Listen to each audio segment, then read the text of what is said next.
Okay, hej med jer. Mig og min gode ven, det hedder Mika. Jeg hedder Elliot, og det er Mikas, som står og filmer. Ja.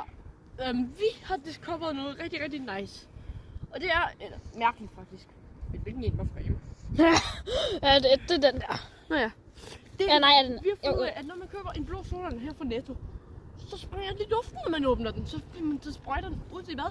Vi skal se, om det samme også sker med Rema. Vi har lavet en video med det, og den har vi sikkert også lagt op. Men, Nej, jo, ikke endnu. men lægger vi op på et eller andet tidspunkt. Når I ser videoen her, har vi nok lagt op. Netto! Netto! Se! Så I kan se, hvad med? Så bliver man fuldstændig blastet af det. Vi skal se, om Rema også har gjort det der. Det er okay! Ja! Der er en fejl med den her soda, har vi fundet ud af nu.